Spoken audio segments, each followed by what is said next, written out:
But Mark, let's move on. The next team we are looking at, we're sticking with the kind of draft kind of theme here. I was going to say topic, but we're in a topic. But the draft theme, and we're taking a look at the Arizona Cardinals. And this is a team you might think, well, guys, you talked about in your last mock if a team could trade up for the number one pick. And that's great. A team could trade up for number one. But the question I want to ask here, and I'm actually changing it from a little bit from what's on our rundown, is who could the Cardinals take with the first overall pick? Because obviously, I'll just throw it out there to get it out of the way. There's Cliff Kingsbury said he liked Kyler Murray and that he would take him with the number one pick. There, I said it. It's out there. You said it on the mock draft, too. If you want to take it and talk about that, you can. But the thing I want to go with, both you and I in our last mock, and this could change by the next one, but as of right now, both had Nick Bosa going at number one. A recent mock draft I saw, I think it was an NFL.com mock, had Quinnen Williams going number one to the Arizona Cardinals. Mark, if you're Cliff Kingsbury, or just in general, tell me who you could see the Cardinals taking number one overall when we get to the NFL draft. Well, Nick Bosa has always been the obvious pick. He's been the obvious number one, and there are concerns for him with health and things like that, and also for him being like, nope, see ya, team, I'm bailing. That could possibly concern some people. The combine's going to be very important for Nick Bosa because he needs to have the conversations. He needs to win some GMs over. But the Arizona Cardinals are an interesting spot because, really what they need most, in my eyes, and they have a lot of needs. They can go defensive end, corner, tackle, defensive tackle, that is. They can get a wide receiver. They need pretty much everything. What they really, really need is help at the offensive line because Josh Rosen desperately needs it. Sure, a running back, or he's got a running back. A wide receiver would be nice. Someone to throw the ball to would be fantastic. Larry Fitzgerald is doing his best out there, but you need a little bit of something extra, right? So what I would love to see them do is actually to pass on Nick Bosa and to go for like a Jonah Williams. Get yourself a very solid offensive lineman, a guy who can be a rock for your team. You have options. You have plenty. It's not a sexy thing to do to go ahead and just take an offensive lineman at number one overall. Really, when you're talking about that number one pick, you want somebody who scores touchdowns or somebody who hits the guy throwing those touchdown passes, like a defensive end or something. That's why Nick Bosa is such an obvious pick. But really what this team desperately needs is that offensive line help. So I don't know that you got to be pretty bold to be able to do it, but I say you go with an offensive lineman. Yeah, I mean, going offensive line, for me, wouldn't be too crazy because, let's be honest, in our last mock, I had Jonah Williams going at 3, so what's to say, 3 compared to 1? But, this is tough for me because I've just dove into my film breakdowns for the player profiles that I'm going to start doing very soon for the channel, and I started with Nick Bosa because I'm like, hey, he's the number one, the number one guy right now, and although because 2018 was a small sample size, I had to dive back into 2017. And the thing that I started with was I looked at I think it was the Draft Network, their kind of profile for him. And they said his worst game on film was the Wisconsin 2017 game. So I'm like, I'm going to watch that from the Big Ten championship game. And boy, was it bad. He got no penetration.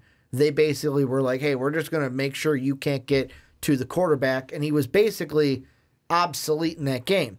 They said his best film was the Michigan game from 2017. And I watched it, and I'm like, okay, he's better than the Wisconsin game, but I still wasn't impressed. And the thing that, with me, and I'll give you a small sample, this is the one thing that I don't like about Nick Bosa's game, is that I feel like he doesn't have a second move. Like for Nick Bosa, it's, this is what I got to get past you. Oh, I can't get past you? All right. That's the whole time I'm watching his film, I'm like, dude, hit him with a spin move, man. Like, punch him, hit him with that spin move, go around the corner, get to the quarterback, or hit him with a swim move and get past. And it seemed to me the only times he was getting to a quarterback was if he beat the guy off the edge. If I was quicker than you. And the whole time I'm thinking, if you're not quicker, now getting to the rush, I will say he's good at, but the quarterback is what I'm looking at mostly. If you're not beating a guy with your first step in college, you're not going to beat an NFL lineman. And number two, if you do not have a second move in the NFL, you're going to be obsolete as a pass rusher. You have to have, whether it's a swim move, whether it's a spin move, you need something as a defensive end. Now, if he was an outside linebacker, it'd be a different story because then he can come off the edge unblocked. But as a defensive end, you're going to be blocked coming off the end unless schemes kind of help you out. And I just think because of that, it opens the door for the Cardinals to say, should we draft someone else with the number 1 overall pick? Could be offensive line, like you said. You know who else it could be? Could be Greedy Williams. They do need a cornerback. Could also be Quinnen Williams, who, like I said, in the mock that I looked at was not the NFL.com. It was Cards Wire for USA Today was that mock. They could take a Quinnen Williams at number 1 and totally pass on Nick Bosa. Mm-hmm. The other thing to think about, too, is if the Cardinals will actually be running that air raid offense. Mm-hmm. If they do, and this will be seen as a reach probably for quite a few people, you could go ahead and go grab like a Marquise Brown or something like that. Mm-hmm. Get yourself a quality wide receiver. If you're going to do that, then trade the pick. Well, for sure, but I mean, that's always an option to trade the pick. Mm-hmm. But like you could go ahead and go for one of that. If you're truly going to say, we're going to throw the ball 50, 60 times a game, we need people to do it because Christian Kirk is there, but Christian Kirk he's going to need something. I mean, he's kind of like in that T.Y. Hilton type of scenario, what the Cardinals are going to want him to do. I mean, they are getting Fitzy back. They will. Back for another year. Luckily, because they desperately need it. But, you know, they're going to have to realize that someday he's not going to come back. Mm-hmm. And you got to do something at that point. But plus, if it truly is an air raid type of offense, I'd rather have 3 wide receivers than 2. Yeah, and I mean, the thing that makes it the trickiest is, like I said, the Cardinals have so many different ways that they could go. Like, if you look at NFL.com, the big 3 needs that they have, we listed them all off. Yeah. Offensive line, you just said wide receiver. That's the second one. And then I brought up Greedy Williams, which is the cornerback situation. The thing, like, would Nick Bosa be a bad number 1 pick? No. However, the other question that you have, and this is like the part that we're in now that makes it interesting, is we've still got, you've mentioned it, we still got the combine. Like the combine, the medicals from there, the interviews from there, he's going to be asked about his core muscle that he injured this season, and he's going to be asked about the rehab of it because teams are going to be like, okay, let's give you the benefit of the doubt. You left to rehab for us. How is that going? Like they're going to want to see that it is going well, not just you took off time from school and it didn't get better from there. Not saying that it's not saying that he's not working on it. I'm just saying that's and you what might even have people asking the fact of like, hey, you gave up on your team.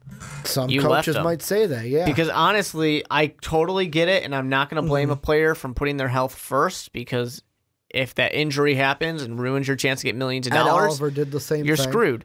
But at the same time, it's a team sport. Mm-hmm. You're supposed to be competitive. You're supposed to want to win those national championships. I want to see you going out there and doing it.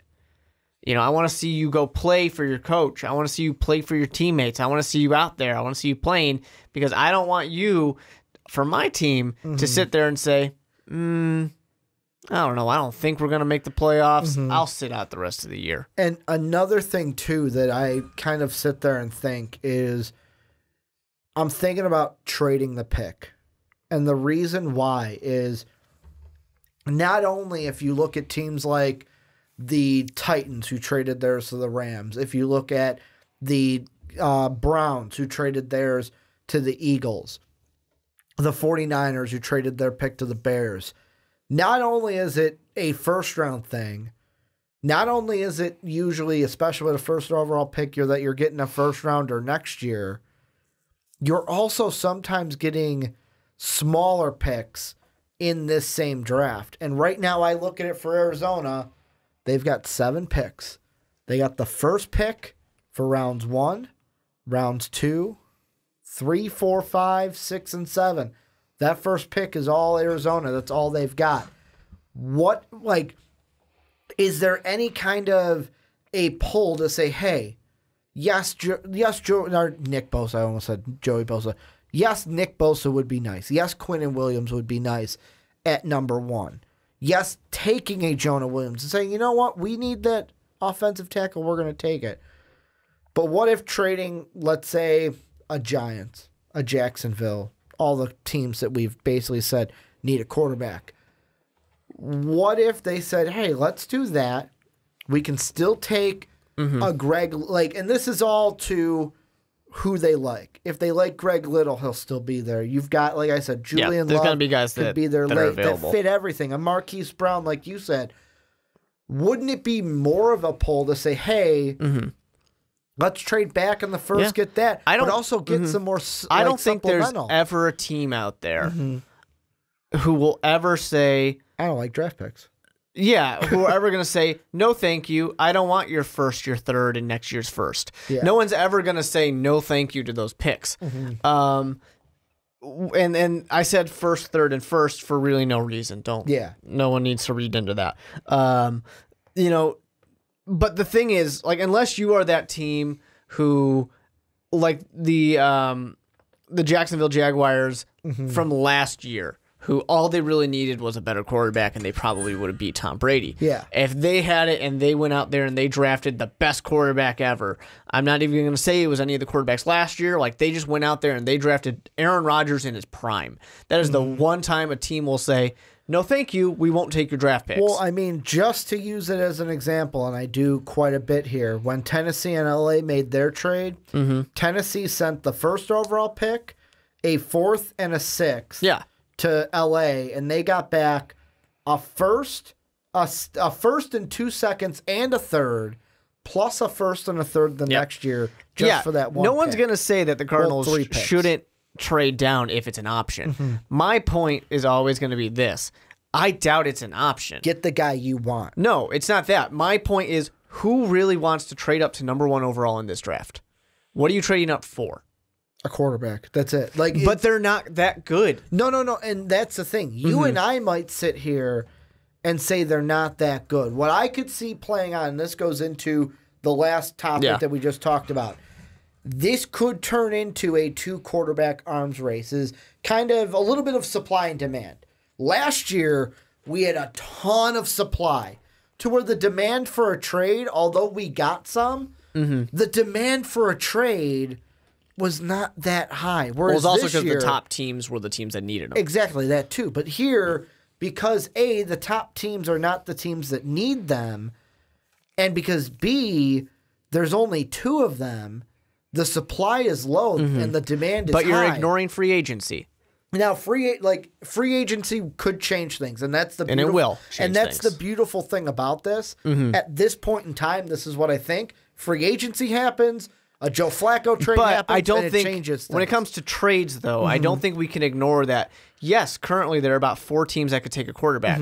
There are 2 quarterbacks in this draft that are probably going to get taken in the first round, and there are at least 2 quarterbacks who are worthy of being a free agent quarterback. And another thing to go in this is, let's say with free agency, some of the guys, let's say like a Joe Flacco doesn't go somewhere that we expect him to go, and there's a wild card that traded for him, or like he goes to one of these teams that only takes one of them out. The other thing in this draft alone is you've got Daniel Jones, you've got Drew Lock, you got Will Grier, where some guys might fall in love with them and find out, how do I get them? And that doesn't mean trade up, but what could happen is X team trades up to 4, then, oh crap, X team trades up to 2. Yeah, what we talked about last segment. What I could see happening, and this is to me the only way right now that this pick gets traded, is if, let's say, a Washington moves up to 4. Okay. And this would all have to happen before the draft because, like I said, the Raider thing is interesting because I wouldn't trade up to 4 unless, like, the quarterback I want is there on draft night. But let's say Redskins move up before the draft.